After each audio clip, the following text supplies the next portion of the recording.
Buenas tardes o buenas noches a todos, dependiendo de la hora a la que estén viendo esta videoclase nueva de Historia del Teatro 3, la materia que compartimos durante este segundo cuatrimestre y que vamos a dedicar a detallar un poco, voy a exponer brevemente dos capítulos que tenemos para leer del libro de la autora Catherine Nogret, ¿sí? El libro se llama Estética Teatral y vamos a trabajar puntualmente con dos capítulos, el capítulo 5 y el capítulo 6, en los que vamos a ver la relación entre dos poéticas separadas entre sí por muchísimos años, ¿sí? Tanto como el siglo IV antes de Cristo, por un lado, y el siglo XVII de nuestra era, por el otro. Vamos a estar viendo puntualmente los capítulos que Nogret dedica a la poética de Aristóteles y al aristotelismo francés del siglo XVIII. Para empezar entonces vamos a hacer un breve repaso acerca de este texto clave, fundamental para la estética teatral occidental moderna, que es el texto Poética, debido al filósofo Aristóteles, ¿no? Que vivió en el siglo IV antes de Cristo. Este texto, que ustedes deben haber visto en detalle en Historia del Teatro 1 y que nosotros solamente vamos a repasar a partir de la lectura que hace Nogret, es un texto que tiene una historia bastante curiosa, ¿sí? Milagrosa, va a decir Nogret, porque ocurre por un lado que no fue un texto que Aristóteles pensara para publicar, sino que eran las notas que él se hacía para dar clases, ¿sí? en el liceo, sus clases de filosofía, y ocurre que a la muerte de Alejandro de Macedonia, ¿sí? Ocurre en Atenas una fuerte sí, como una aversión o como un rechazo hacia todo lo que tenía que ver con Macedonia, y bueno, y era el lugar de origen del propio Aristóteles, quien además había sido el tutor, el maestro de Alejandro. Con lo cual el ambiente no estaba para que él permaneciera en Atenas, con lo cual se va, ¿sí? De hecho muere fuera de Atenas un año después, pero deja sus escritos a uno de sus discípulos, quien, por cuestiones de precaución, dado el clima antimacedónico de la Atenas del momento, decide ocultarlos en una cueva, ¿sí? Y es ahí donde estos textos se encuentran en un estado de deterioro muy grande, ¿sí? Tan tardíamente como en el siglo II de nuestra era, ¿sí? Muchísimos años después. Los textos están muy deteriorados y ese es cómo llega la poética a Occidente, ¿no? Siendo recuperada cientos de años, después de estar cientos de años oculta en una cueva, con lo cual el texto está deteriorado y es fragmentario, y esto se suma que no es un texto que Aristóteles hubiera pensado para publicar, sino solo para una lectura propia, digamos, eran sus notas para dar clases. Esto, asumiendo que podemos leer el griego original, la poética original en el griego de Aristóteles, cosa que, por ejemplo, no es como llega originalmente el texto a Occidente. Recordamos de Historia del Teatro 2, sí, que el griego fue una lengua perdida durante toda la Edad Media en lo que había sido el Imperio Romano de Occidente, ¿sí? Lo que es la Europa occidental actual, y que este conocimiento, junto con todos los textos que estaban escritos en griego originalmente, se reincorpora a la Europa occidental a partir de la caída de Constantinopla, ¿sí? En manos del Imperio Romano, ¿sí? En el finales del siglo XV de nuestra era, ¿sí? Si no me equivoco, 1495. En el momento en el que cae Constantinopla y durante un periodo anterior hubo una fuerte migración de intelectuales cristianos, pero de habla griega, que era el habla del Imperio Romano de Oriente, hacia Europa, sobre todo pasando por Venecia, ¿no? Y la afluencia de todo este conocimiento, más todos los textos que se habían perdido durante la Edad Media y que estos intelectuales reincorporan, ¿sí? Es una parte fundamental de lo que va a originar el humanismo, el movimiento humanista del Renacimiento italiano. Que tiene como figura central, ¿sí? La poética de Aristóteles. Este es un texto que más allá de estas condiciones que lo vuelven de una lectura tremendamente dificultosa, ¿sí? Se vuelve un texto central para comprender el arte occidental moderno, ¿sí? Porque tanto sea en la pintura como en la literatura y en el teatro, ¿sí? A partir del Renacimiento, a partir del humanismo italiano del Renacimiento, se vuelve un texto clave para las futuras poéticas, ¿sí? En principio queriendo seguirlo, tomándolo como una serie de reglas a respetar y a seguir, ¿sí? Y en un segundo momento para discutirlo, ¿sí? Pero lo que es fundamental es que, bueno, este texto se volvió insoslayable para quienes trabajamos con las poéticas del arte occidental moderno. Y como ya les dije, abarca, aún siendo un texto que se escribe en torno a lo que ahora vendremos diciendo la literatura, el arte poético, de hecho ese es el nombre del texto, también influyó muchísimo en cuanto a las poéticas del mundo de la plástica, de la pintura, ¿sí? Que como vimos no tenían fuentes, no sobrevivieron registros, no sobrevivieron pinturas de la época de la Grecia antigua hasta la modernidad, con lo cual los pintores no tenían modelos a seguir en el ámbito de la pintura. No ocurría lo mismo en el campo de la escultura, por ejemplo, y de las artes poéticas, con lo cual es una gran influencia para el mundo del arte plástico, de la pintura, tanto las esculturas como la poética de Aristóteles, ¿sí? Pero bueno, si influye tanto en el mundo de la pintura, imagínense en el mundo de la literatura y puntualmente del teatro, que es el centro de la reflexión de Aristóteles. Aún así cabe mencionar, ¿sí?, que Aristóteles escribe este texto alrededor de 100 años después de la vida y la puesta en escena de las grandes tragedias del teatro ático, ¿sí?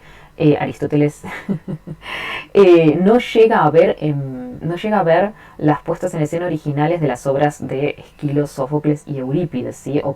Esto ocurre mucho tiempo antes que él, con lo cual su texto, cuando trabaja, por ejemplo, en torno a Edipo, ¿sí?, analiza Edipo, estamos hablando de un espacio temporal muy amplio, ¿sí?, entre Sófocles y Aristóteles, por un lado, y por otro lado es que Aristóteles no era el mismo un poeta, no era el mismo un dramaturgo, no trabaja desde la práctica teatral, desde la práctica poética, ¿sí?, tampoco era un poeta, tampoco componía poesía, sino que es una reflexión filosófica sobre la poesía, la tragedia y, muy brevemente, la comedia. He sabido que hay todo un debate en torno a la ausencia de la comedia en la poética de Aristóteles. Y quizás nunca sabremos si esta gran ausencia, esta gran laguna, se debe a que es un fragmento del texto perdido, dada estas circunstancias del texto de la poética, o efectivamente Aristóteles decidió ignorarla, porque no era de lo que le interesaba hablar. En todo caso, es importante remarcar esto, ¿sí? Aristóteles escribe esta poética que después se vuelve clave para la práctica artística de la Europa occidental moderna, como una reflexión filosófica sobre el arte. Y no como algo pensado, como una serie de instrucciones, reglas, consejos para los artistas, ¿sí? Ese no era su intención original. En todo caso, ¿sí?, y ya metiéndonos en Nogret, ¿sí?, en el capítulo de Nogret, ella va a empezar detallando muy minuciosamente la diferencia entre cómo entiende Platón, que fue el maestro de Aristóteles, la idea de mímesis, y cómo la va a interpretar o la va a reinterpretar Aristóteles en su poética. Esto es bastante importante porque quienes estén más familiarizados con la República de Platón saben que Platón piensa en términos muy negativos el arte poético, ¿sí?, el arte en general, digamos, por tratarse de una mímesis de una mímesis, ¿sí? Para Platón existía un mundo perfecto de las ideas y de las formas perfectas, y el mundo material en el que vivimos era una réplica, una imitación de esas ideas perfectas. El arte, al imitar la realidad, lo que estaba haciendo era una imitación imperfecta de una imitación imperfecta, era una mímesis en segundo grado. Y por otro lado, Platón reflexiona en torno a la idea de la confusión entre la realidad y la ficción y cómo el arte presenta, lo que el arte presenta en realidad vendría siendo, o se construye en torno a una falsedad, ¿no? Es siempre una mentira en última instancia. Cosa que se va a recuperar a principios del siglo XX de nuestra era. Va a ser una discusión, incluso en la actualidad, en torno a la literatura fantástica, por ejemplo. Pero bueno, el tema es que la opinión que guarda Platón con respecto al arte poético y en particular al teatro, ¿sí? Porque el teatro es el más mimético, la forma más mimética, más imitativa del arte poético, es muy negativa, ¿sí? Y Aristóteles va a hacer lo que Nogret define como una rehabilitación de la idea de mímesis, ¿sí? Y va a ampliar el concepto, ¿sí? Al punto de que deja de ser apropiado traducir mímesis como imitación, ¿sí? Que sí era apropiado en Platón. Platón habla de una imitación de la realidad, y Nogret dice, en cuanto Aristóteles amplía este concepto, va a ser mucho más acertado dejar de traducirlo como imitación y pasar a traducirlo como representación, ¿sí? El arte poética se basa en una representación de la realidad, ¿sí? Esto es interesante porque entonces, por un lado, Platón dividía las artes entre las artes poéticas, o sea, el teatro, pero también el poema épico, el ditirambo, ¿sí? Entre más miméticos y más diegéticos, es decir, entre una representación teatral, ¿sí? En la que quienes cuentan la historia son los mismos personajes protagonistas, y una narración de esa historia más en el orden de la poesía épica, ¿no? y el ditirambo. Aristóteles va a decir que no, que la mímesis es el corazón, la base y el fundamento de todo el arte poético. Todo el arte poético se funda en la mímesis en tanto representación del mundo. En lo que van a variar es en los objetos, en los medios y en la forma, pero no en cuanto a su naturaleza representativa, ¿sí? Y esto es bastante clave, ¿sí? Porque, ¿qué va a decir Aristóteles? La mímesis, lejos de ser esto, ser una imitación, una forma imperfecta y en segundo grado del mundo, ¿sí? Lo trasciende, ¿sí? En el sentido de que la representación, sí, crear representaciones, ¿sí? Y representar, ¿no? Y obtener placer, ¿sí? Que las representaciones nos causen placer, es algo propio del comportamiento humano. Dice, los niños aprenden del mundo a partir de representaciones, ¿sí? Con lo cual deja de ser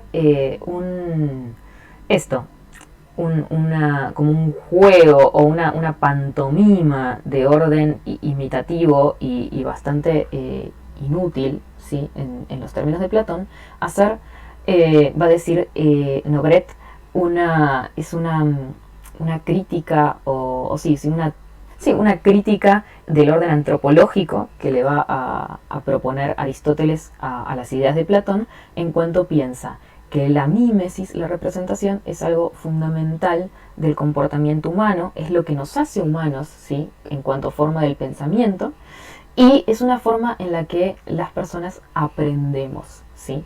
Con lo cual eleva al arte mimético, a la poética en cuanto a arte mimético, a un lugar muy próximo al de la filosofía, en cuanto es una forma de acceder al conocimiento del mundo, ¿sí? Con lo cual no solo deja de ser una forma del arte menor, sino que pasa a un lugar sumamente noble, en cuanto es una forma de arte que se aproxima a la filosofía, a las formas de conocer el mundo. Esto lleva, digamos, si pensamos que todo el arte poético, y en particular el teatro, que es la forma más mimética del arte poético, a plantear cuál es el vínculo con lo real, cuál es la relación entre la representación y su referente, el mundo real. Y esto Aristóteles lo va a plantear en los términos de verosimilitud, que van a ser claves para entender todas las poéticas teatrales de la Europa occidental hasta la actualidad, o sea, del mundo occidental hasta la actualidad, ¿sí? Aristóteles, y en esto es bastante clara la diferencia con Platón, va a pensar que existen tres formas de verosimilitud o tres formas de vincular la representación poética con el mundo real, el mundo de las cosas, la realidad material, ¿sí? Platón, ¿sí? En cuanto piensa la mímesis como imitación, solo existe una forma de imitar, ¿sí? Solo existe una forma, un vínculo entre el objeto de arte, la obra de arte y la realidad, que es la imitación, digamos, querer ser una copia fiel. Aristóteles, en cambio, al ampliar la idea de mímesis a representación, plantea tres formas de entender este vínculo entre la obra de arte y el mundo real, ¿sí? Y va a decir, una obra de arte puede representar las cosas como son o fueron, puede representar las cosas como parecen ser, como se dice que son o como podrían ser, y finalmente puede representar las cosas como deberían ser. Esto es muy interesante y ahora voy a detallar por qué. En primer lugar, va a decir que representar las cosas como son o como fueron, ¿sí? Es de lo que se encarga la crónica histórica. La histórica habla de las cosas como efectivamente fueron, ¿sí? Y en ese caso, para Aristóteles, esta es una mímesis de menor categoría, si se quiere, menos noble, menos elevada, ¿sí? En cambio, digamos, la forma de mímesis propia de la poesía, sea de la poesía épica, de la epopeya o del teatro, ¿sí? De la tragedia, son más elevadas porque representan las cosas como por necesidad deberían ser, como se dice que fueron, como se dice que son, como podrían ser. Es decir, que eleva la narración de los hechos reales, puntuales y específicos de la historia a un lugar más elevado, más abstracto, ¿sí? No es tan la narración poética, ¿sí? No está atada al mundo material, sino que se relaciona más con la abstracción de un modelo a seguir, ¿sí? Cómo las cosas se piensan que son, se dice que son o como podrían ser, ¿sí? Está pasando de lo particular a algo más general y por lo tanto un modelo, ¿sí? Un modelo más universal, con lo cual acerca el arte poético a la filosofía, ¿no? Que es la que se encarga de estas ideas más generales, más universales.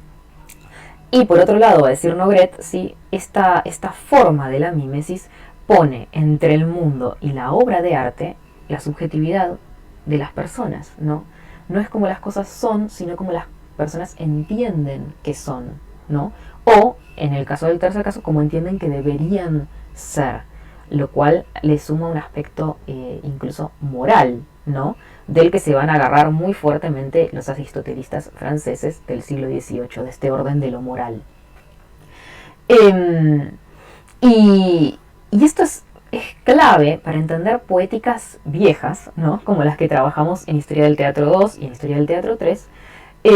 ¿Por qué? Porque nosotros, como espectadores y lectores del siglo XX y XXI, estamos fuertemente influenciados por unas poéticas realistas que plantean un vínculo imitativo entre la obra de arte y lo real. ¿Sí? Para nosotros, la poética imperante, lo que para nosotros es lo que se nos viene primero a la mente cuando pensamos en una obra de teatro, es una obra de teatro realista, ¿sí?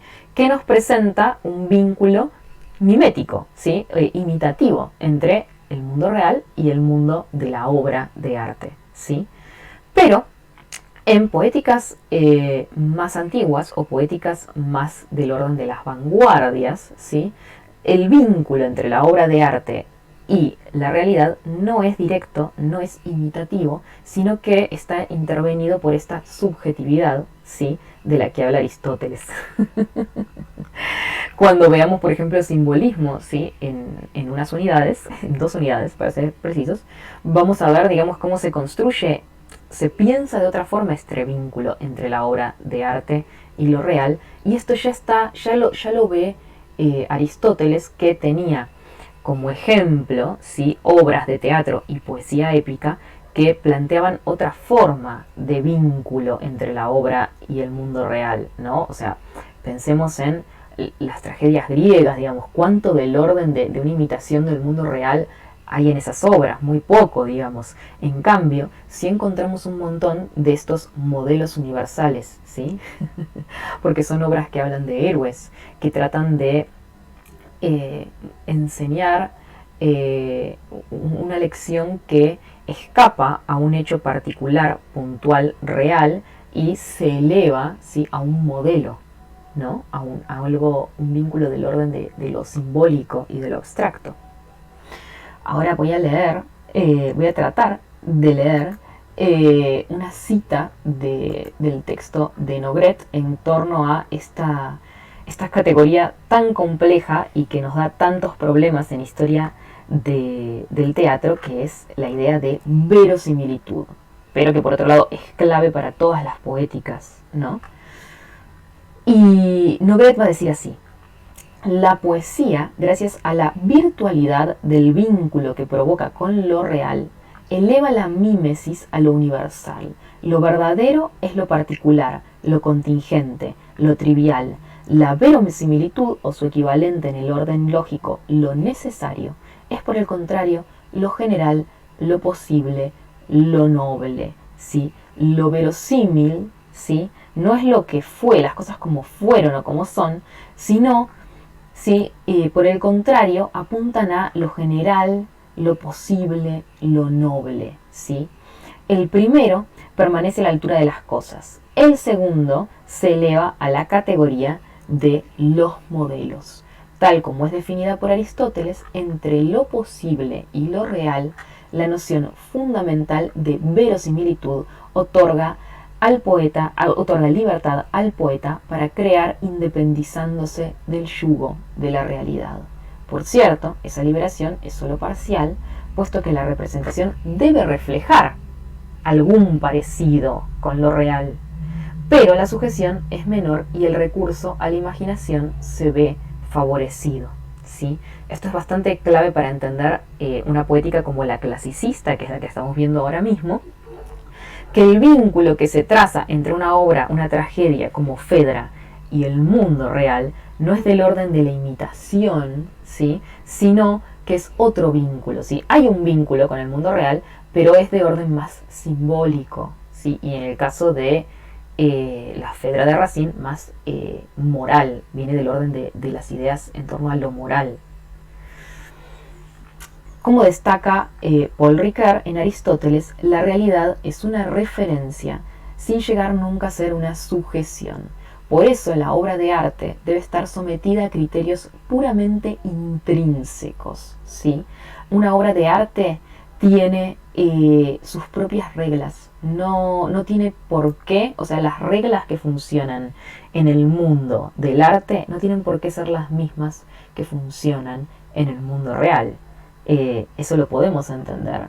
No siempre las parejas están juntas al final, ni triunfan los buenos, como en muchas de las películas, de las novelas y de las obras de teatro que tanto nos gustan. Ese es un vínculo, ese es un criterio puramente intrínseco a un género del arte y no tiene que ver con el mundo real. Sin que jamás interfieran, como en Platón, consideraciones morales o políticas. Es decir, una obra de arte no es mejor ni peor porque los criterios con los que se rige no se correspondan con los del mundo real. Para Platón, si una obra de arte era una imitación de la realidad, en todos los aspectos en que la obra de arte se separaba, ¿sí?, del mundo real, era una mala imitación, ¿sí? En cambio, en los términos aristotélicos, no tiene por qué. Una obra de arte tiene sus propias reglas y no la hace mejor o peor, ¿sí?, el hecho de estar más próxima o menos a el mundo real. Y sobre todo, sin que pese la preocupación ontológica de proporcionar la apariencia a lo real. Bien. Seguimos entonces con el capítulo de Nogret. Más adelante, sí, Nogret se va a centrar en el desarrollo que se hace en la poética de Aristóteles en torno a la tragedia, que es el de todas las formas del arte poético, ¿sí? Es el que a Aristóteles más le interesa y que es el central en su obra, ¿no? ¿Por qué? Es muy interesante. Ya desde el principio Aristóteles va a decir, todo el arte poético es mimético, ¿sí? En cuanto a representación del mundo real. En lo que se diferencian es en sus temas, ¿sí? Es en sus medios y es en sus formas, ¿sí? Y entonces va a decir, tenemos la tragedia y la poesía épica, ¿sí? Como la Ilíada y la Odisea, se parecen en cuanto a su objeto, que es que tratan de las acciones de personas nobles, ¿sí? Y se diferencian en su medio. Una en su modo, en su forma. Una usa la narración y la otra va a usar la representación teatral, ¿sí? Es decir, en un caso estamos hablando de una representación de orden indirecto, la narración de los hechos, y la otra de orden directo, en la que los personajes mismos toman la palabra. En cambio, la tragedia y la comedia se diferencian en cuanto a su objeto, ¿sí? Porque la comedia va a trabajar con acciones de personajes que son más bajos que las personas reales, que las personas actuales, y se parecen en cuanto a su forma, su modo, ¿sí? Por esto de que es una representación teatral. Entonces, ahí mismo, ¿sí? Cuando Aristóteles hace esta división tripartita, quien queda en el centro, quien tiene algo en común y algo distinto con las otras dos, es la tragedia, mientras que la poesía épica y la comedia no se asemejan en nada. Y así Aristóteles ya la pone como en el centro de su análisis. Y la define de este modo, ¿sí? ¿Qué es la tragedia para Aristóteles? La tragedia es la representación de una acción noble. La tragedia es la representación de una acción noble, conducida hasta su término, con una cierta extensión, por medio del lenguaje enriquecido con ingredientes de variadas especies, utilizados separadamente según las partes de la obra. La representación es realizada por los personajes del drama y no recurre a la narración, y al representar la piedad y el temor, lleva a cabo la purificación de este tipo de emociones. Acá está entonces la definición que hace Aristóteles de tragedia, ¿no? Acá está todo, podríamos decir. Yo voy a tomar algunas partes que me interesa desarrollar un poco más, ¿no? La primera es el corazón de esta definición, que es la tragedia es la representación de una acción noble, ¿sí? Ya vimos que mímesis, representación, es la clave de la poética de Aristóteles, es lo que él entiende como el corazón, el núcleo de todo el arte poético. Y la tragedia no es una representación de cualquier cosa, ¿no? Ni siquiera es una representación de personajes, como lo piensa más Platón, sino que es una representación de personajes en cuanto actantes, ¿sí? En cuanto a personas que hacen cosas, con lo cual es la representación de una acción, ¿sí? Y acá ya estamos viendo cómo eleva, ¿no? Un actor no es quien imita, ¿sí? Como quien hace una pantomima de un personaje, sino es quien lleva adelante una acción noble, ¿sí? No interpreta algo más próximo al mundo real, como puede ser un personaje, sino que interpreta algo más próximo a un mundo más abstracto, ¿sí? Como es una acción. Y no cualquier acción, sino una acción noble, una acción elevada, ¿sí? Para Aristóteles, digamos, el corazón de la tragedia está acá, ¿no? ¿Qué es el centro de la tragedia? Lo que hace una tragedia, esto y no otra cosa, es esta representación de una acción noble. La historia, la trama, el mitos, ¿sí? Es cómo esta acción está organizada, la organización de los hechos de forma de que esta acción central sea comprensible, ¿sí? Que es la famosa división en principio, nudo y desenlace, que también se la debemos a Aristóteles, ¿no? Esto aparece en la poética de Aristóteles, que es la forma en la que se organizan los hechos para darle coherencia a esta acción, ¿sí? Y noble justamente porque quienes la llevan adelante son personas mejores que nosotros, va a decir Aristóteles, que las personas comunes y corrientes del mundo. Después va a decir conducida hasta su término con una cierta duración, ¿sí? Esto es interesante porque mucho se habla de las tres unidades aristotélicas, que es la unidad de acción, la unidad de tiempo y la unidad de lugar. Bueno, esto en la propia poética de Aristóteles aparece de forma muy laxa. Quienes la vuelven, quienes vuelven estas unidades lo que son, lo que fueron y lo que son, que es como un lugar que uno no puede evitar de la idea del teatro y también de la idea de la narración, no más tradicional del arte narrativo occidental. No se lo debemos a los aristotelistas, a el corpus aristotélico que se crea a partir de el Renacimiento italiano, de todas las traducciones y comentarios y ensayos que escriben los humanistas italianos sobre la poética, y principalmente los aristotelistas franceses, ¿sí?, del siglo XVII y XVIII. Bien, ¿cómo aparecen estas unidades efectivamente en la poética? De esta forma, ¿sí? Una tragedia es la representación de una acción que se conduce hasta su término con una cierta duración. Lo importante para Aristóteles es que la acción dure lo que tiene que durar, ni más ni menos, ¿sí? Es decir, no empezar a englobar dentro de la tragedia un montón de eventos o de hechos secundarios, paralelos, tangenciales, ni agarrar la acción, las causas desde muy atrás, ni llevar las consecuencias hasta muy adelante, sino saber recortar la acción de forma de generar una totalidad, ¿sí? El mundo de la tragedia, por lo tanto, es un mundo de una perfección, de una totalidad autocontenida, ¿sí?, en esta idea de la unidad plena y cerrada, ¿sí?, de la acción. Y el tiempo, la unidad de tiempo, es el tiempo que sea necesario para que esta acción se desarrolle, desde el principio hasta el final, ni más ni menos.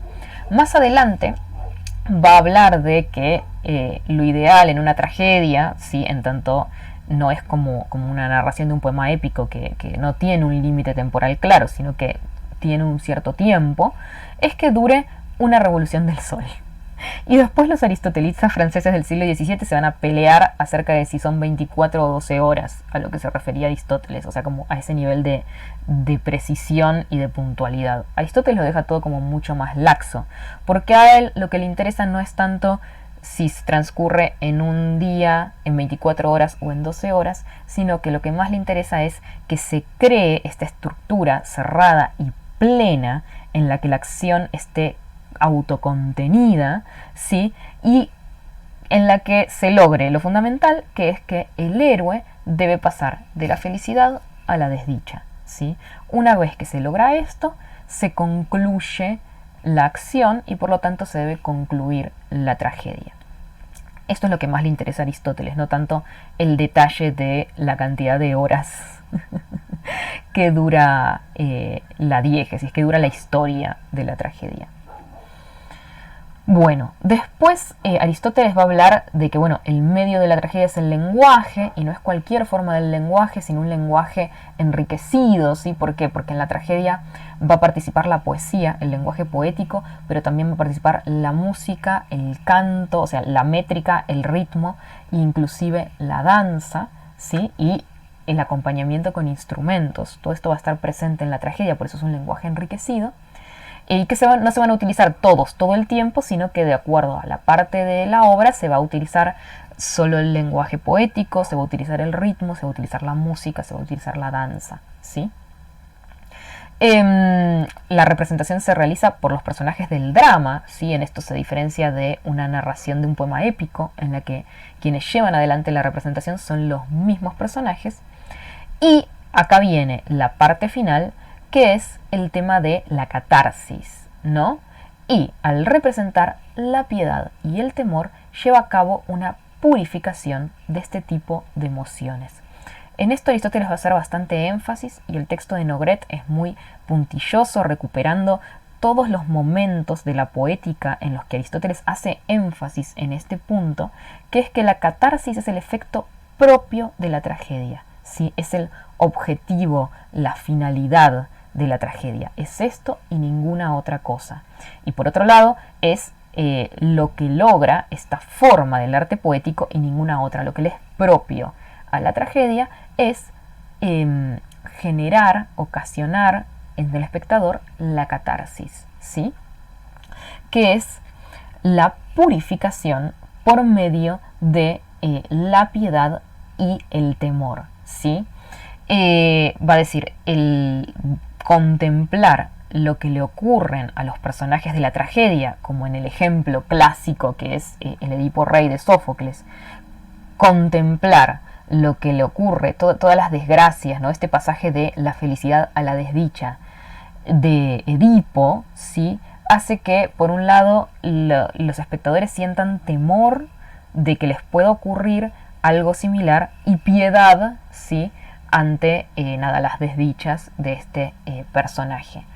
Y que por medio de estas fuertes emociones que se despiertan, ¿sí? Se llega a la purificación de esas emociones. Purificación o purgación son dos formas de traducir la palabra griega catarsis, ¿sí? Y que le vinculan el concepto al orden de la medicina, de lo médico, ¿sí? Y esto es bastante interesante porque Aristóteles va a hablar de que la tragedia en cuanto a arte poético, ¿sí? Genera placer en las personas, ¿sí? Vimos que Aristóteles vincula directamente la idea de mímesis, de representación, con la forma en la que las personas llegan al conocimiento, ¿sí? Y también con el placer. Va a decir, como humanos, ¿sí? Y en esto nos distinguimos de los animales, las representaciones nos causan placer. Y la tragedia no es una excepción. Ahora ustedes dirán, ¿cómo puede ser que uno vincule algo positivo, como el placer, con dos cosas tan negativas como son la piedad y el temor, ¿sí? Esto, por un lado, se puede entender, se puede interpretar con la propia metáfora, ¿no? De la catarsis en cuanto a concepto tomado de la medicina, ¿no? El placer viene del alivio, ¿sí? Que se sentiría en este orden emocional, que es equivalente al alivio que se siente alguien enfermo una vez logra purgarse de una intoxicación, ¿no? Se puede pensar de esa forma. Ahora, va a decir Nogret, alguien que insiste tanto como Aristóteles en que cada arte tiene un fin específico y puntual, algo que lo define y que es solamente de esta forma del arte y de ninguna otra, ¿sí? No se va a quedar en la simpleza de esta vinculación con el orden del cuerpo, ¿no? De un alivio o de una purgación en un nivel médico, ¿no? Que tiene que ver con una enfermedad. Va a ir más allá, ¿sí? ¿Por qué? Porque si la catarsis es lo propio de la tragedia, esta forma de la catarsis tiene que tener algo distintivo que solo se pueda lograr por medio de la tragedia y de ninguna otra forma, ¿sí? Y ahí Nogret va a decir, la clave, ¿sí? Es la idea de representación, de mímesis. La catarsis es una forma del placer, ¿sí? Que se debe a una representación. Y por lo tanto es un placer de orden estético, no físico, ¿sí? Como la catarsis de purgarse y desintoxicar el cuerpo, sino estético. Y reside en esto que había dicho Aristóteles en un principio, que es el placer que uno siente cuando comprende, cuando conoce, ¿sí? Uno, como humano, accede al conocimiento por medio de la representación, y ese acceder al conocimiento, ese lograr comprender algo, genera placer, ¿sí? Y de ahí viene el placer de la catarsis en cuanto a la tragedia, ¿sí? Por medio del temor y la piedad, por medio del temor y la conmiseración, se llega a una forma de conocimiento propia de la tragedia. Y en esto, sí, esto es muy interesante, sobre todo pensando en el lugar tan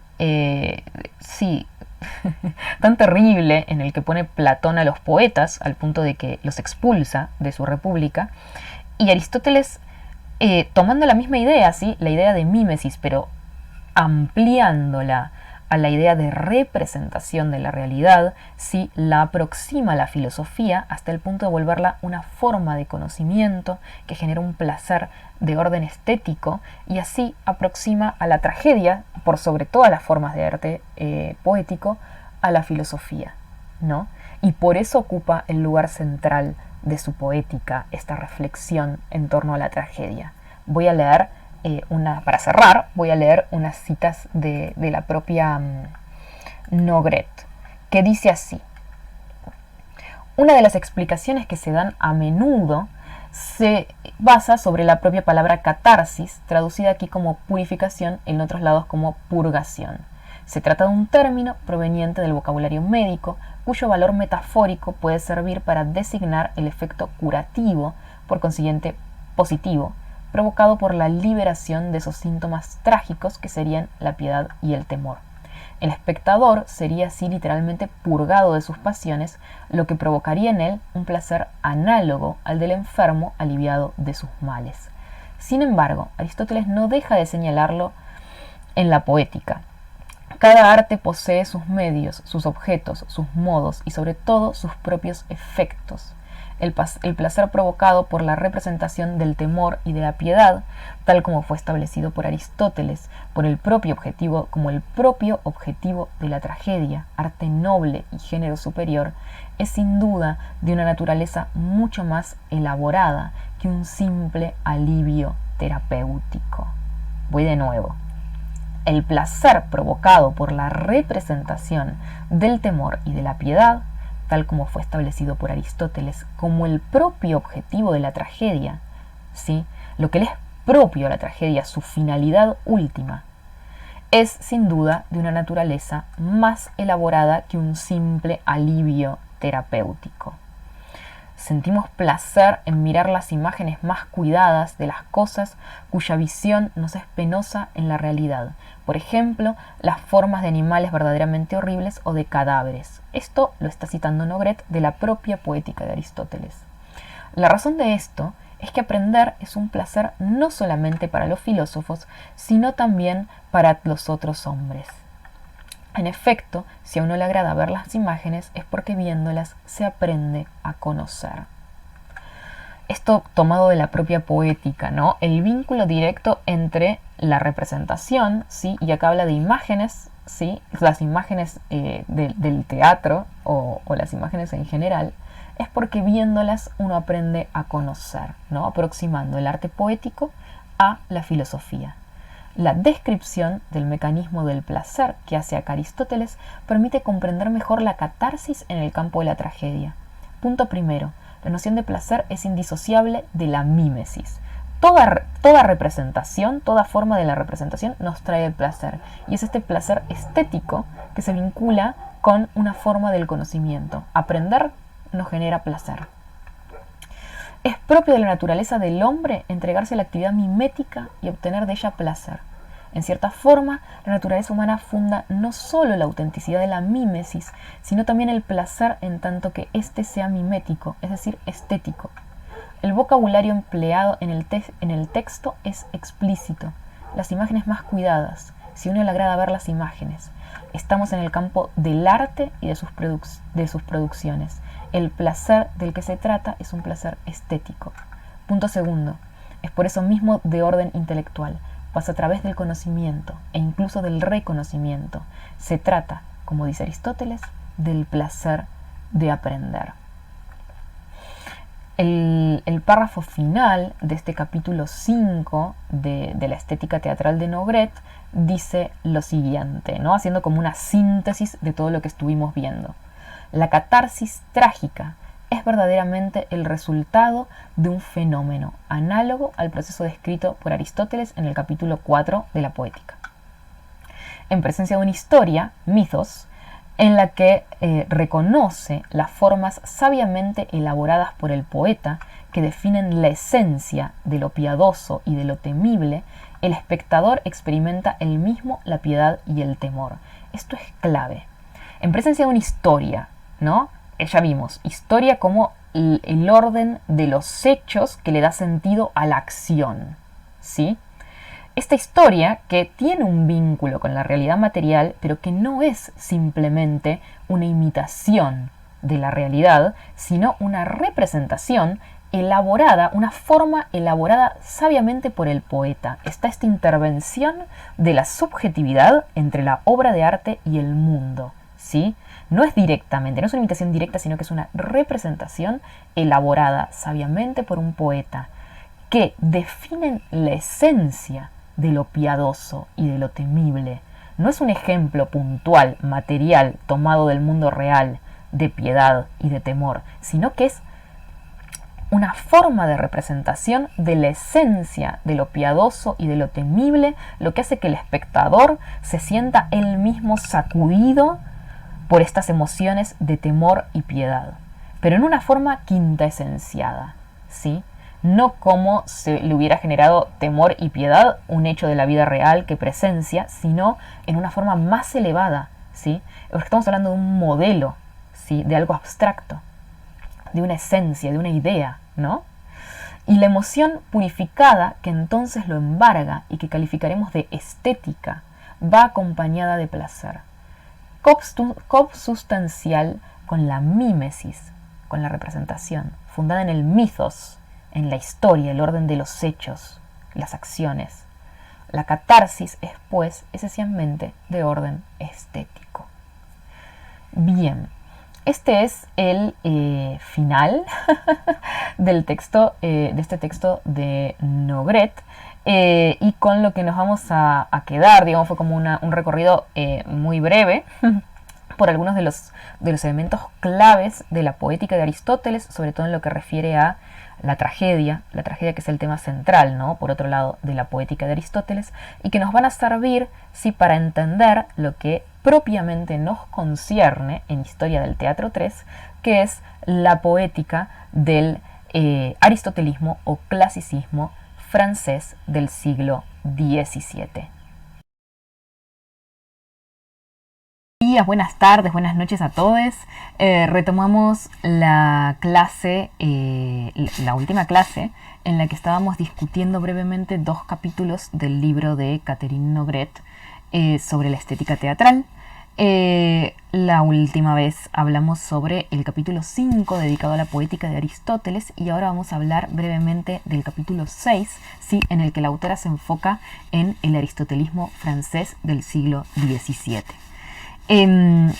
Como habíamos comentado, ¿sí? la última clase, la poética de Aristóteles es un texto con una historia muy particular, ¿sí?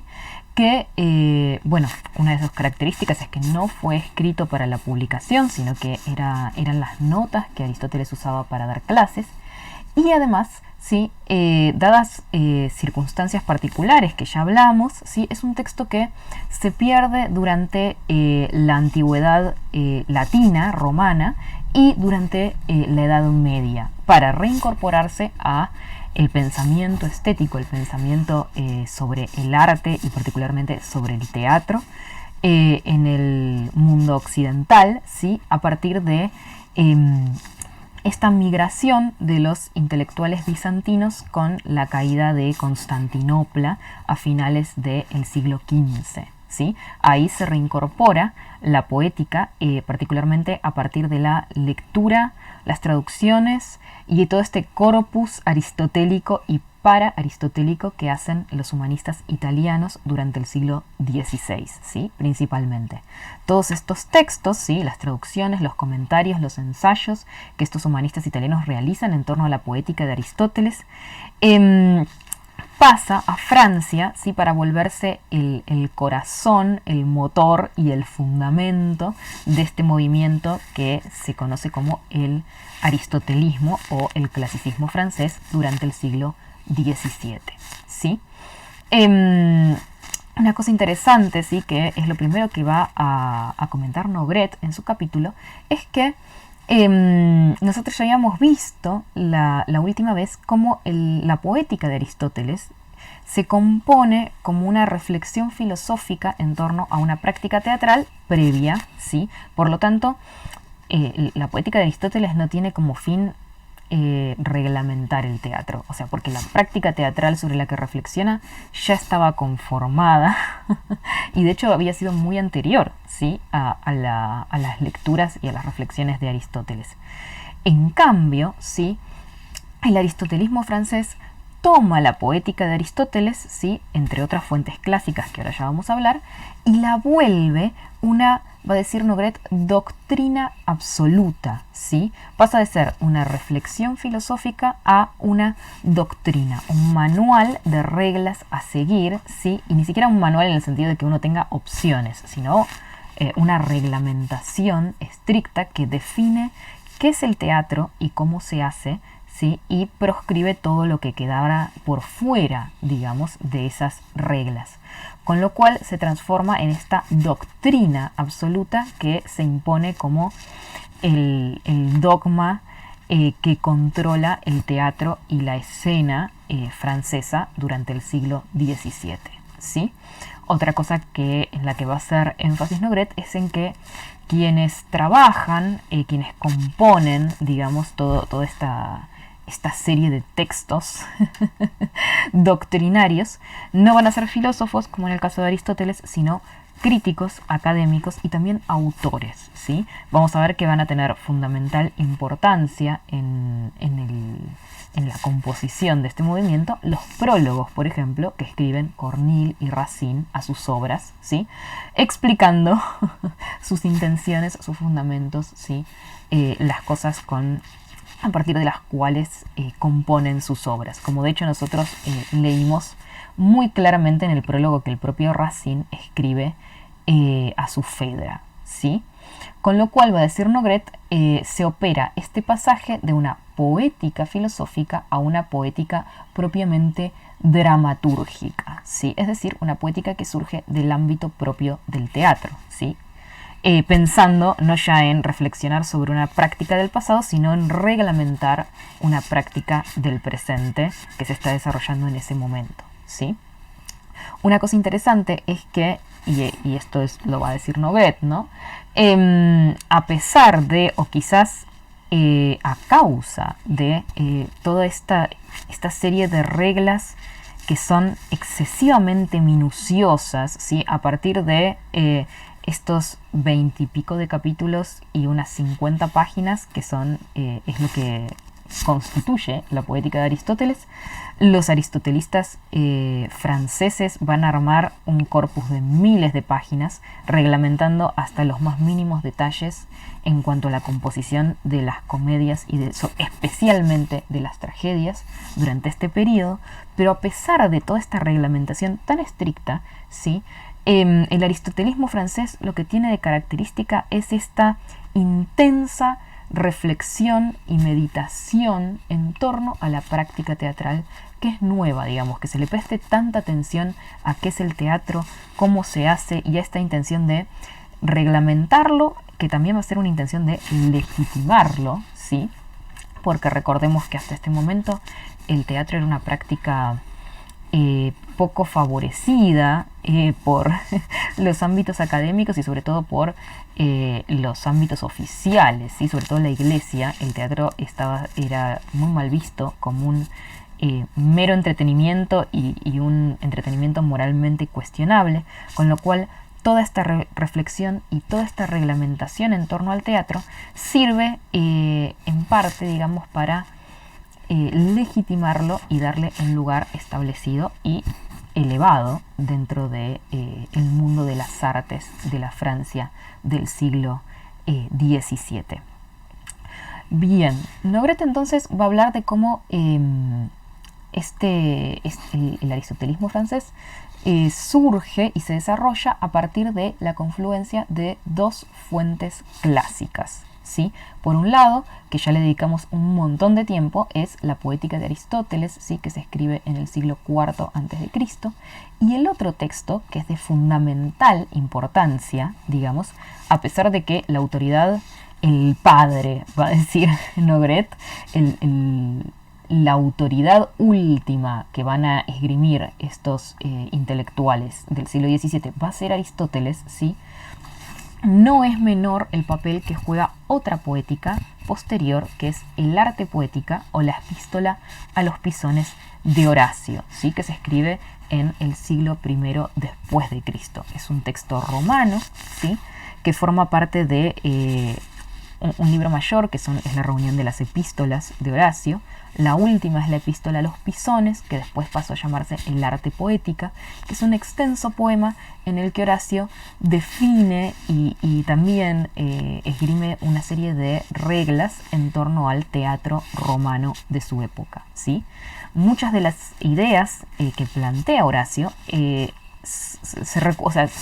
recupera y como reescribe o adapta al ámbito de la escena romana un montón de las categorías y de las ideas que ya estaban en la poética de Aristóteles, pero lo más probable, dada la historia del manuscrito de la poética, es que Horacio no la haya leído directamente, no haya leído a Aristóteles directamente, sino que sus ideas le llegaran por un medio indirecto, ¿sí? A través de otros textos de Aristóteles, estos textos que Aristóteles sí escribió para publicar, y que en la actualidad se hayan perdido, no tenemos acceso a ellos en la actualidad, pero que Horacio posiblemente sí, o también a partir de las ideas de los discípulos de Aristóteles, ¿no?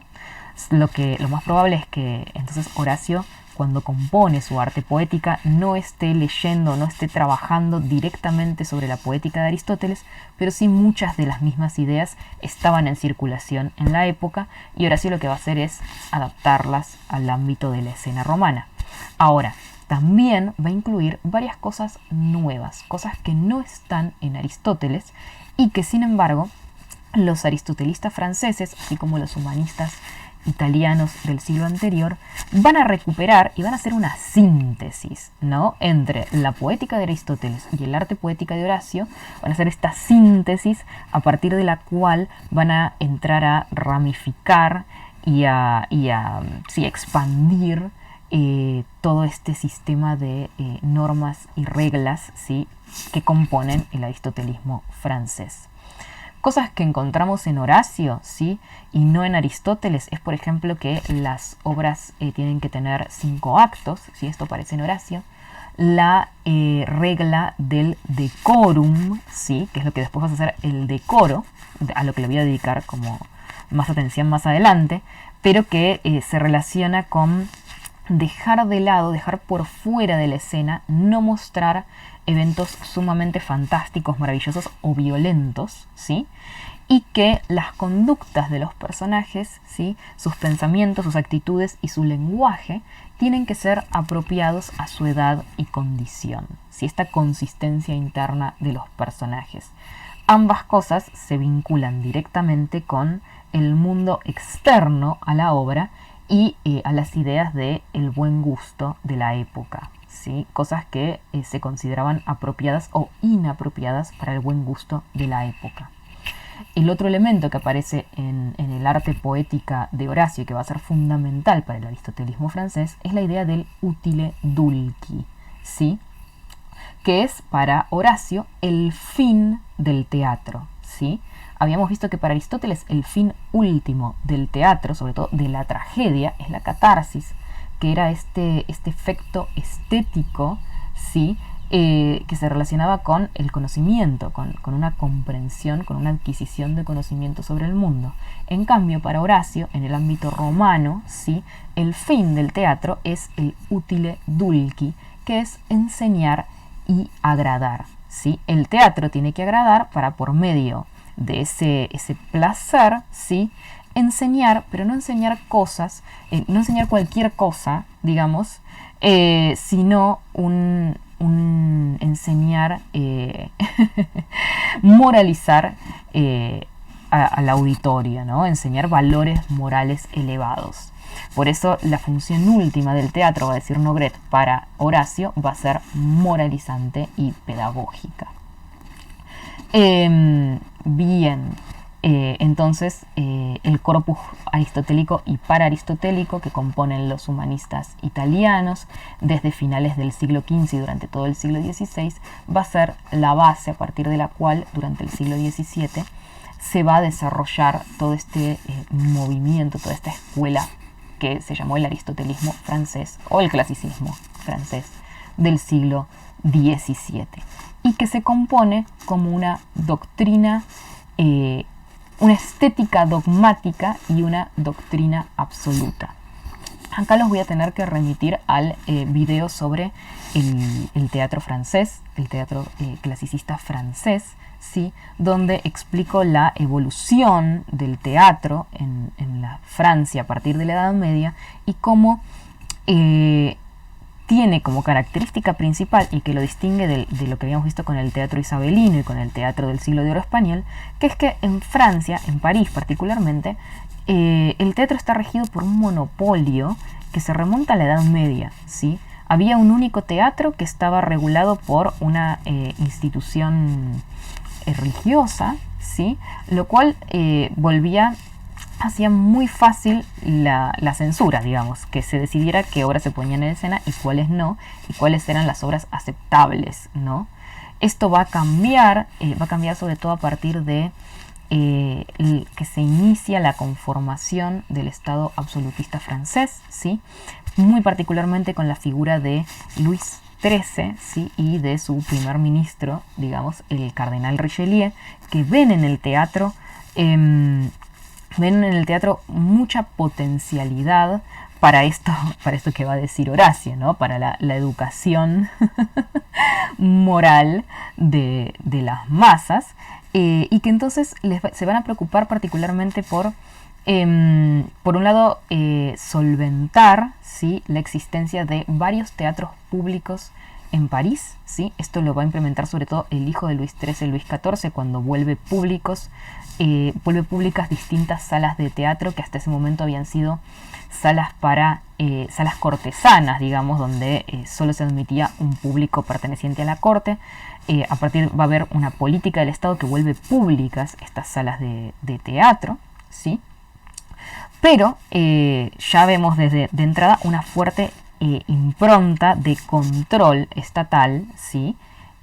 Por parte de la monarquía de las salas de teatro, y es decir, de qué obras, cuáles obras y qué forma tienen que tener estas obras, y cuáles temas y cuáles fines tienen que tener estas obras que le resulte útil, ¿sí?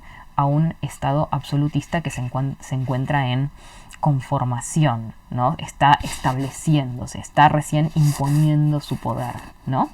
Con lo cual, que se establezca el aristotelismo francés con toda esta base en la racionalidad, ¿sí? En la función moralizante y pedagógica del teatro en este periodo específico de la historia en la que se están imponiendo otras doctrinas absolutas basadas en la idea de la racionalidad, ¿no? No es una coincidencia, está a tono con toda otra serie de políticas de Estado llevadas adelante por las mismas autoridades. Muy particularmente, ¿no? Una figura que va a aparecer mencionada una y otra vez en el texto de Nogret es el cardenal Richelieu, que no solo tiene su propia sala de teatro en su palacio, el Palais Royal, una pequeña sala de teatro que manda a construirse en su propio palacio, y se ocupa él mismo él mantiene una compañía de teatro y incluso compone él mismo obras, con lo cual es una persona muy interesada por el teatro, sino que además es el fundador de la Academia Francesa en 1635, que va a ser el organismo regulador del buen gusto y quien se encargue de sistematizar todo este corpus aristotélico y paraaristotélico heredado de los humanistas italianos y conformar la auténtica doctrina absoluta del teatro clasicista francés. Esto, va a decir Nogret, se genera principalmente o tiene como evento fundamental algo que pasó a la historia como la querella del Cid, ¿sí? La querella del Cid ocurre en el año 1637, solo 2 años después de la fundación de la Academia Francesa por parte del cardenal Richelieu. Y ocurre que en marzo de ese año, de 1637, este gran dramaturgo francés, que fue Pierre Corneille, estrena su gran tragicomedia Le Cid, ¿sí? Basado en la historia del Cid Campeador, que es un cantar de gesta español, ¿no? Es un gran poema épico, ¿no? Es un cantar de gesta medieval que Corneille adapta a este formato propiamente barroco de la tragicomedia, digamos, ya lo vimos con Lope, volviendo al teatro español, ¿no? Corneille se basa en un mito, una historia legendaria española, y toma este género propio del teatro del siglo de oro español, que es la tragicomedia, y monta esta pieza propiamente barroca, ¿sí? Con un montón de elementos de los que nosotros conocemos como parte de esta poética, que es múltiples cambios de escenario, ¿sí? Eventos dramáticos como duelos de espadas, y una diversificación y complejización en cuanto a la cantidad de peripecias, ¿no? de acciones y tramas paralelas dentro de la obra. El Cid de Corneille fue un éxito entre el público, ¿sí? Pero va a ser tremendamente censurado por el entonces incipiente, incipiente estética o buen gusto establecido por quienes profesaban el gusto por los clásicos, los grandes defensores de la poética de Aristóteles y de este corpus aristotélico. Que estos académicos, estos intelectuales y también otros dramaturgos, digamos, que en ese caso eran competencia directa del propio Corneille, digamos, con lo cual hay un interés. La crítica viene de parte de la academia, viene de parte de los intelectuales, pero también viene de parte de los dramaturgos que competían con Corneille por la apreciación del público, con lo cual no es inocente. Van a criticar profundamente esta obra, esgrimiendo en su contra, ¿sí? Los argumentos tomados de la poética de Aristóteles en sus múltiples traducciones y comentarios provenientes de el corpus italiano, el corpus humanista italiano. Van a decir que es una obra irregular, muy extensa, muy compleja, que no respeta la unidad de acción, que no respeta la unidad de tiempo, que no respeta la unidad de lugar, que no respeta el decoro, digamos. Se va a cuestionar muchísimo las actitudes del personaje de Jimena, por ejemplo, como una mujer impúdica. Esto va a generar un revuelo, ¿no? Pasó a la historia como la querella del Cid. Van críticas de un lado, Corneille contesta por el otro, hasta que finalmente se pide la intervención de la Academia Francesa. Se les pide a los representantes de la Academia que den su opinión, lo cual culmina con un texto, ¿sí? En el que se plasma la opinión oficial de la Academia sobre el Cid de Corneille. Esto es muy interesante porque se pone a estos intelectuales que conforman la Academia Francesa, que habíamos dicho que hacía muy poquitito tiempo que existía, como la autoridad, ¿sí? Por sobre el dramaturgo, por sobre Corneille y por sobre el público, ¿sí? El público había aclamado la obra y sin embargo se le da a la Academia, a los miembros de la Academia, la autoridad de ser los inquisidores en el ámbito del arte, ser quienes tienen la última palabra en cuanto a si una obra es o no es buena, es o no es digna de representarse o de ser aclamada como buena, ¿no? Voy a leer una cita de Nogret en la que ella recupera el pronunciamiento de la Academia en cuanto al Cid de Corneille. Y dice así: en Los sentimientos de la Academia Francesa sobre la tragicomedia del Cid, que aparecen en diciembre de 1637, la Academia confirma el parecer de Scudery. El Cid no respeta ciertas reglas principales del poema dramático, en particular la unidad de tiempo y la verosimilitud. Como conclusión, aunque, y cita el texto de la Academia, aunque el tema de Le Cid no sea bueno, peque en su desenlace, esté cargado de episodios inútiles, la regla del decoro hierre en muchos lugares, que haya muchos versos de poca altura y maneras de hablar impuras. Sin embargo, la ingenuidad y la vehemencia de las pasiones, la fuerza y la delicadeza de algunos de sus pensamientos, y ese encanto inexplicable que se mezcla en todos sus defectos, le significaron un lugar considerable entre los poemas franceses de este género que más satisfacción dieron. Si su autor no debe toda su reputación a su mérito, no la debe tampoco toda a su felicidad, y la naturaleza le ha sido bastante liberal como para excusar a la fortuna si le ha sido pródiga. Este es el pronunciamiento de la Academia en cuanto a Le Cid, la tragicomedia de Corneille. Y queda muy claro, ¿no? Por un lado, tomando en cuenta estas reglas del arte que se toman de Aristóteles, la obra es mala. Ahora, la Academia aún no tiene la autoridad suficiente para censurarla del todo, para declararla auténticamente mala, dada la aclamación con la que es recibida por el público, ¿sí? Un público que todavía que todavía valora la estética del barroco, valora las obras propiamente barrocas. Con lo cual usa esta frase, ¿no? Este encanto inexplicable como para, reconocerle el mérito sin tener que exaltar cosas que se salgan por fuera de las reglas que estaban intentando imponer por sobre el gusto del público. Cosa que finalmente lo logran, ¿sí?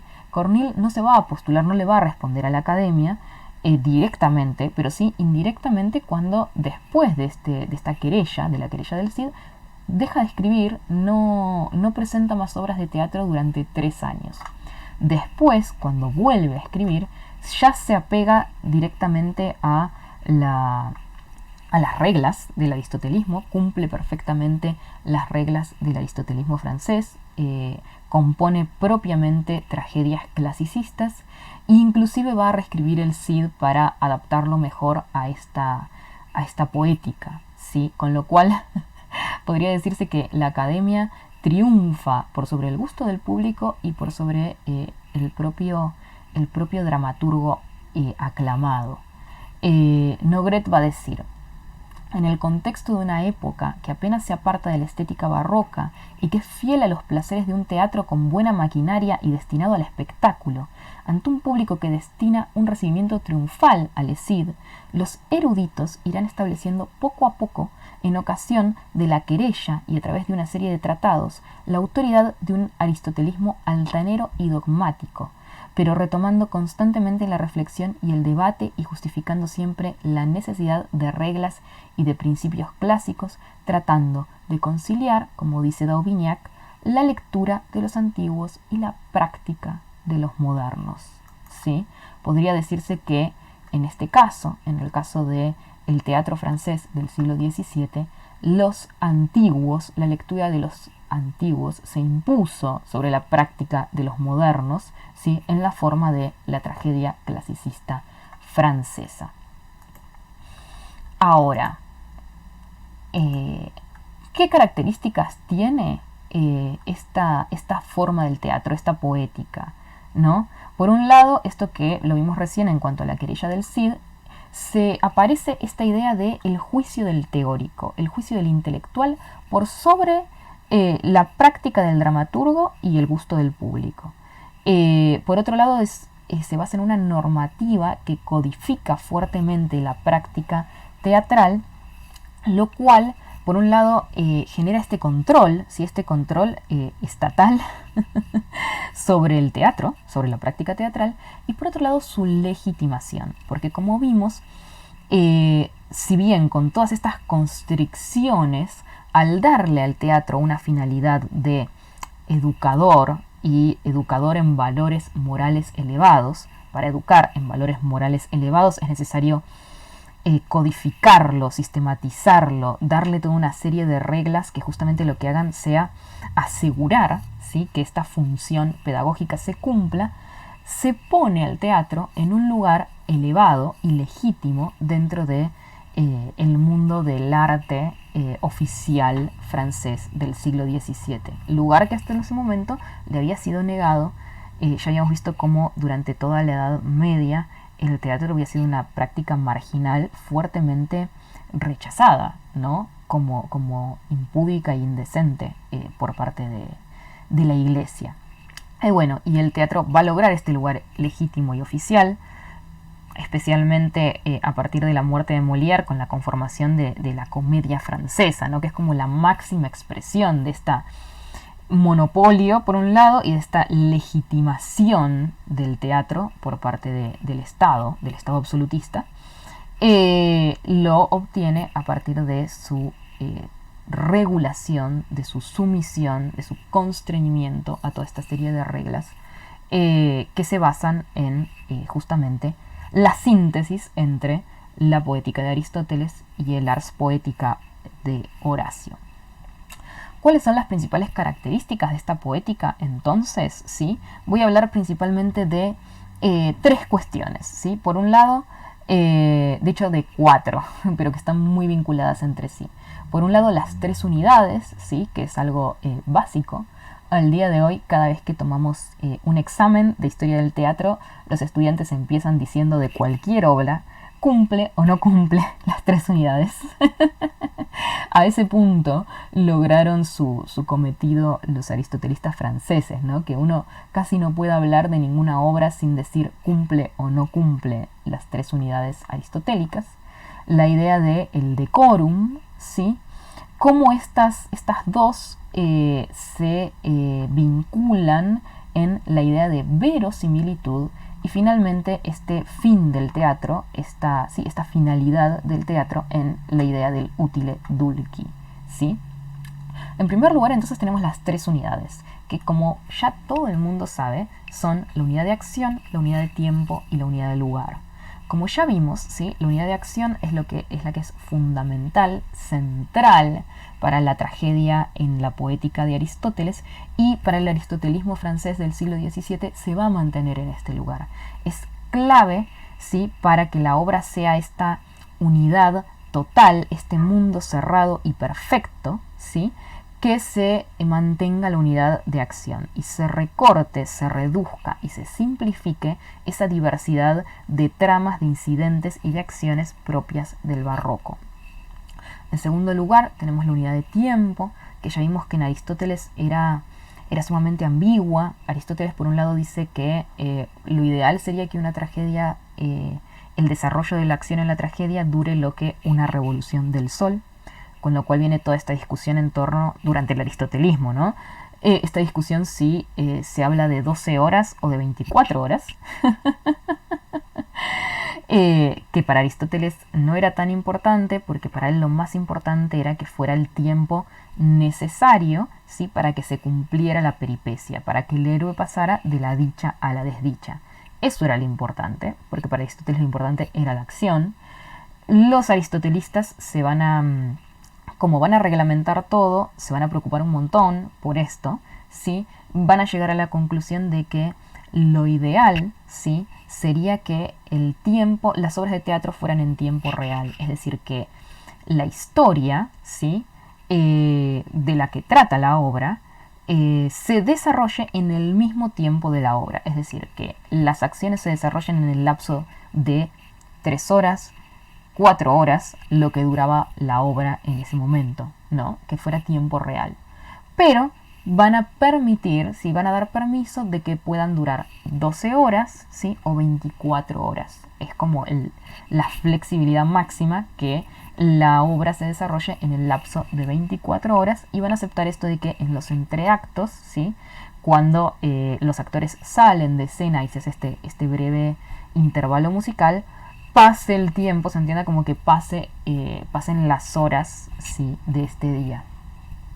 Finalmente tenemos la unidad del lugar, ¿sí? De la cual Aristóteles no va a decir nada, ¿sí? Esto no aparece en la poética de Aristóteles, pero que, dada la constricción en la unidad de acción y en la unidad de tiempo, tiene sentido que no pueda haber un cambio de lugar tan exacerbado como en las poéticas del barroco, que ya vimos que con las maquinarias y los decorados, prácticamente cada escena ocurría en un lugar distinto. Y bueno, y si vamos a tener que reducir la acción a una sola, muy clara y puntual, y el tiempo a prácticamente el tiempo real de la obra, tiene sentido que no se pueda operar este cambio de lugares, ¿sí? Con lo cual los aristotelistas van a decir en sus poéticas que lo ideal es que toda la obra transcurra en un único lugar, ¿sí? Ahora, dado que en el teatro en esta época era tan valorado, tan apreciado, digamos, el público estaba tan acostumbrado a estos cambios de escenario y a todo este despliegue, ¿no?, de escenografía maravillosamente construida, de telones y bastidores bellamente pintados por los mejores artistas de la época, que no se quiera resignar esto y que entonces se permitan sutiles cambios de escenario, ¿sí? Sobre todo, va a decir el abad de Daubignac, está bueno que lo que se cambie sea el fondo y los bastidores y sin embargo que el suelo se mantenga, ¿no? Que se pase de el exterior al interior de un templo, ¿sí?, o viceversa, que haya cambios de escenario que permitan este despliegue sin caer en la exuberancia barroca, ¿sí? Esto en cuanto a las tres unidades. En cuanto a la idea del decorum, que ya vimos que es algo que se toma de el Ars Poetica de Horacio, se rige con la idea de respetar el buen gusto del público, no herir las susceptibilidades del público, con lo cual es una regla que escapa, si se quiere, al mundo interno de la obra y apunta a una especie de estética de la recepción, ¿no? Se basa no en el dramaturgo, no en el texto, sino en el público, en la recepción de esta obra. Y gira en torno, o se construye en torno a un espíritu de época, si se quiere, ¿no? A lo que el público de este periodo y este lugar determinado, la Francia del siglo XVII, consideraba aceptable, de buen gusto, ¿sí? Esto, ¿en qué se va a constituir? Se va a constituir en lo que Nogret le va a decir un decoro interno y un decoro externo. El decoro externo es, como ya vimos, este que se construye en torno a no herir las susceptibilidades del público y que va a vedar de la escena todos estos eventos sumamente maravillosos, fantásticos o violentos, ¿sí? Los va a vedar en cuanto a representación de acciones, ¿sí? No van a aparecer muertes espeluznantes en escena y los remito a recordar Macbeth, que vimos el cuatrimestre pasado, pero también va a censurar el lenguaje de los personajes. Los personajes no pueden recurrir a unas descripciones truculentas tampoco, ni a un uso del lenguaje impropio. Esto en cuanto al decoro externo. En cuanto al decoro interno, ¿sí?, lo que tiene que hacer es respetar la coherencia interna de los personajes. Es decir, que si uno presenta un personaje que es noble, que es un anciano rey, un héroe, una princesa, ¿sí?, tanto en su pensamiento, como en sus acciones, como en su lenguaje, se tiene que expresar lo que se espera de un personaje de esta clase social y de esta edad, ¿sí? Que un anciano rey hable con la sabiduría y el lenguaje apropiado para su clase y condición, que una princesa tenga los pensamientos y las acciones que se esperan de una muchacha noble, inocente y virtuosa, ¿sí? Y acá nos estamos remitiendo a el prólogo de la Fedra de Racine, donde el propio Racine lo dice: no podemos esperar actos de la bajeza de la Fedra de Eurípides en una princesa virtuosa, ¿no?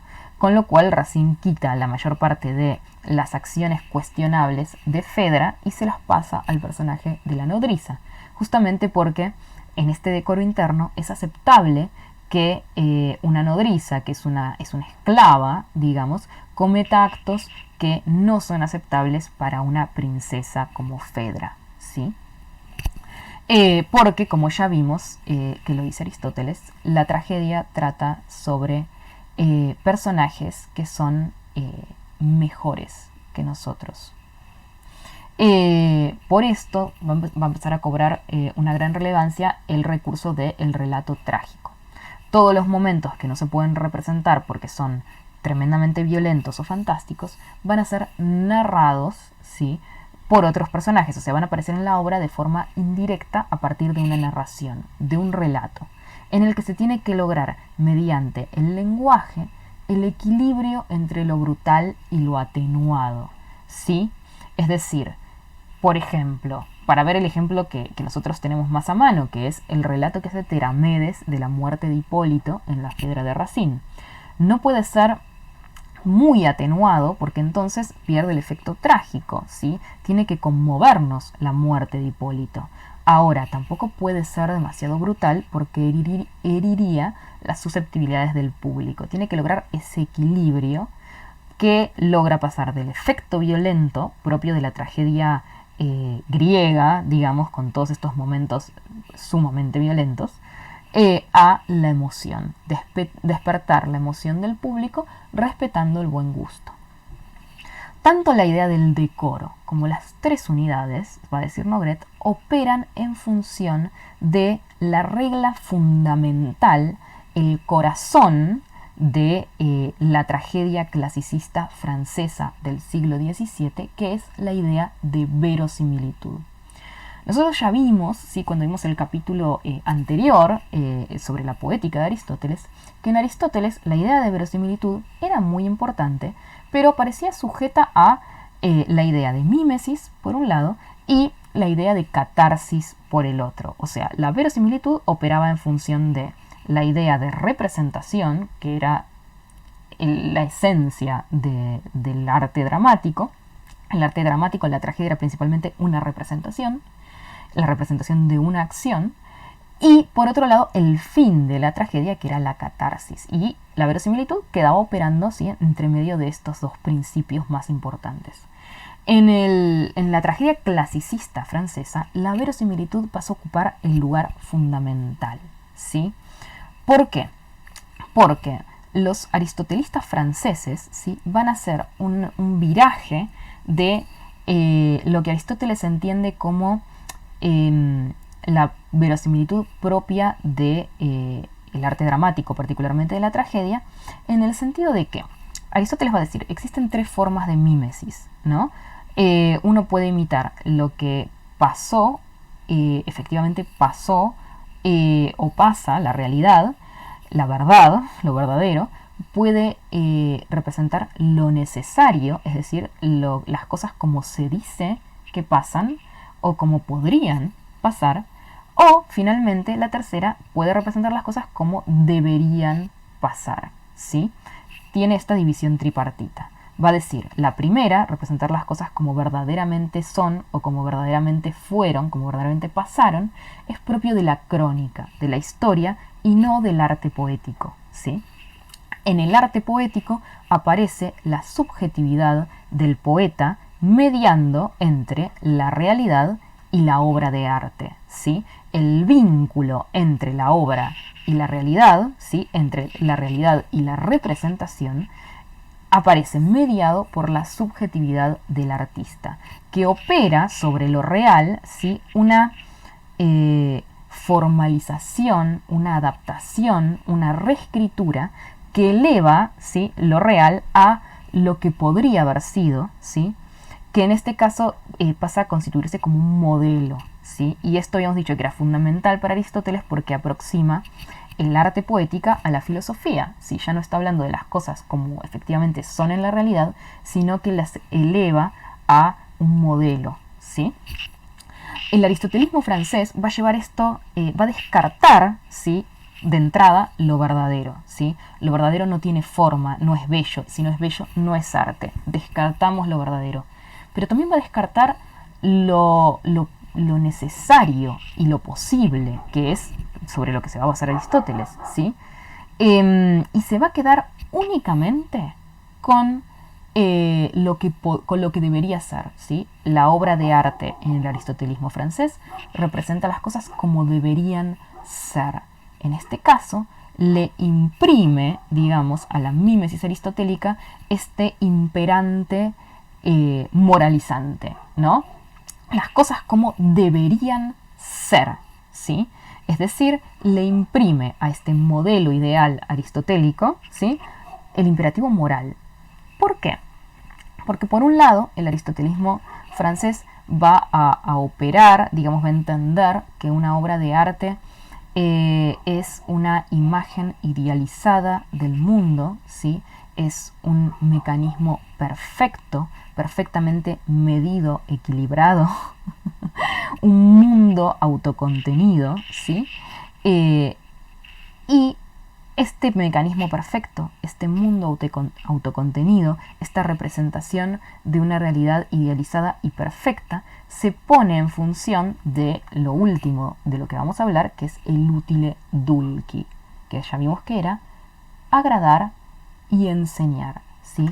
La obra de arte como este mecanismo perfecto, la tragedia como este mecanismo perfecto que representa un mundo idealizado, está en función de agradar al público para enseñarlo, instruirlo, ¿sí?, en valores morales elevados. Es una poética regida por la idea de razón que no permite, no da lugar a nada que escape a esto, lo que entiende las cosas como deberían ser, según la razón.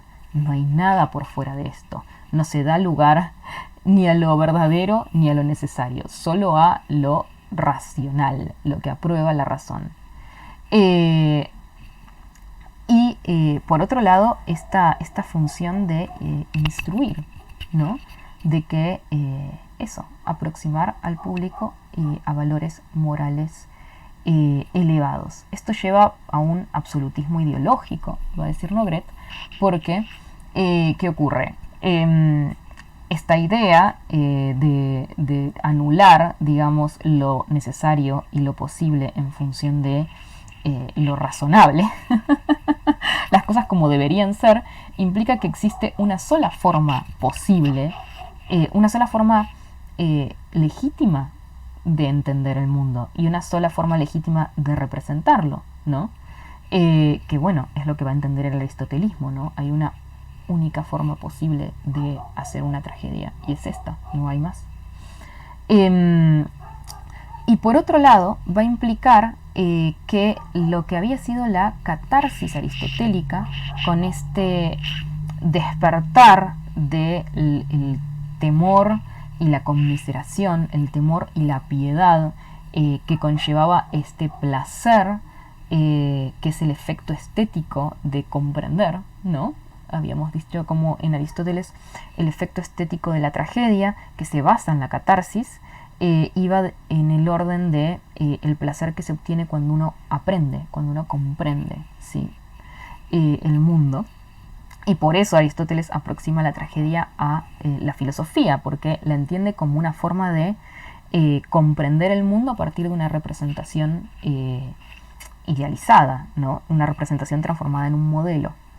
El aristotelismo francés, dado que no va a permitir esta representación de pasiones tan exacerbadas como el terror y la conmiseración, va a llegar a esta idea que aparece en Racine, que es la de una tristeza majestuosa. Ya no estamos hablando de la purgación de las pasiones en el sentido aristotélico, sino de una tristeza majestuosa que conmueve al público, le agrada y a partir de aquí lo instruye en valores morales elevados.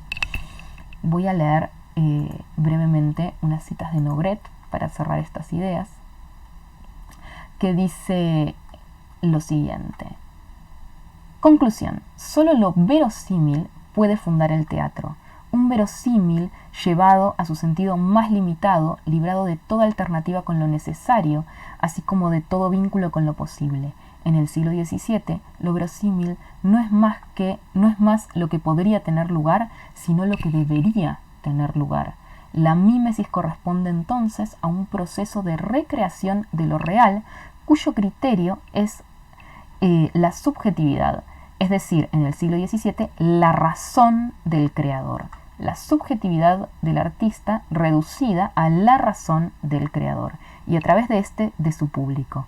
Hacer arte es reproducir la naturaleza a través del criterio de la razón, es aprender lo que en la naturaleza hay de permanente, de logrado, de universal, ¿sí?